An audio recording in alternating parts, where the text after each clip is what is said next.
Hello, my beautiful friends. So today we're going to go over all of the things that you need to get a mentor. I personally have benefited from loads of mentoring opportunities as well as mentors that have come into my life, made my business better, and I want the same for you. So here is all of the tips that I've picked up in the last 3 years, that's how many that is, of looking for a mentor. So if you're new to this channel, please remember to subscribe and hit the bell notification if that's still a thing when you're watching this video, because I talk about PhD careers, startups, content marketing, and tech as and when I come across anything awesome that I want to share with you. So please remember to subscribe. Okay then, before you do anything, before you even start looking for a mentor or trying to scour LinkedIn to find an awesome mentor for yourself, you need to work out your goals. So what is it that your mentor would help you achieve? You have to be crystal clear on that. So early on in my startup journey, I just needed to know about business. I just needed help in designing a business, not growing it, but help designing a business that people wanted. And look, I'm still not 100% there yet, and I don't think you ever are, but your goals will change as your career or your business develops. So you have to find a mentor that you need right now, not a mentor that you need in the future or you needed in the past. What are your goals right now? Write them down on a piece of paper. Do you want to find a job in a different career? Do you want to grow your business? Do you want more clients coming on to your business? Do you want more leads? All of those are very specific goals that you could find a mentor to help you with. Okay, the second step is to find people, create a hit list in a non-serial killer way, create a hit list of people that will help you get to your goal. Now, these people should not only be over like the theory of it all, but I look for people who have done it time and time again. I look for people who have raised money, have started a business, have exited a business. Like, those are my goals in the future. So I keep an eye out for those sort of people to become my mentors. You need someone that walks the walk. There's a lot of people out there, especially business mentors. I feel it's a very kind of predatory area, but there are a load of people out there who will happily get your money for paid mentoring, which is another issue, but will take your money just because that's their business. Their business is taking money to mentor people. They haven't necessarily done the thing that you want to do. So it's very important to find people who have done the thing or achieved the thing that you want to achieve. And that's why it's so important in the first step to get your goals sorted, because you'll be looking for someone who will help you get to those goals and has a track record themselves of doing it. Okay, so once you've found out your goals, once you've kind of got a hit list of people, and to get that hit list, I recommend you go on LinkedIn.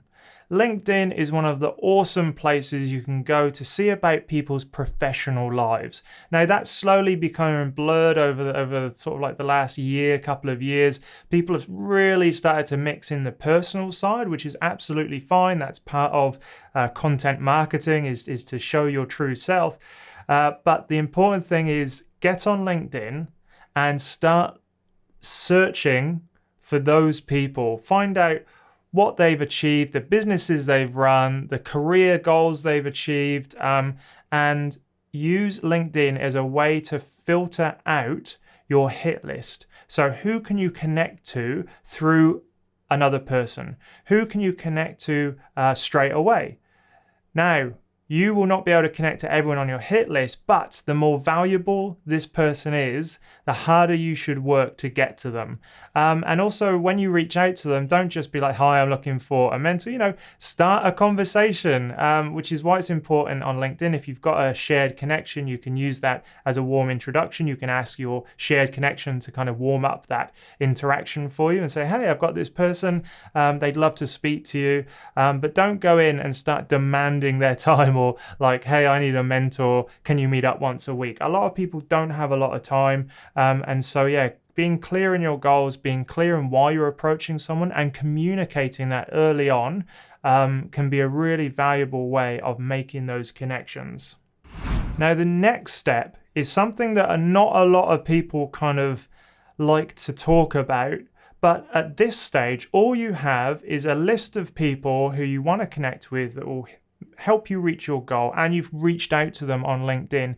Now, you're going to get rejected a lot. A lot of people don't have time to have loads of mentors and prefer to kind of not mentor at all, some people, and that's absolutely fine. But the important thing is the next step is about working out whether or not you connect with the person on just a kind of human level. So all of my mentors that I've had, I can sit down with for an hour, 2 hours and chat with. And that's so very important that we can sit down and talk about everything but the goal. But importantly, when we do talk about the goal that I want to achieve, they are just nice about it.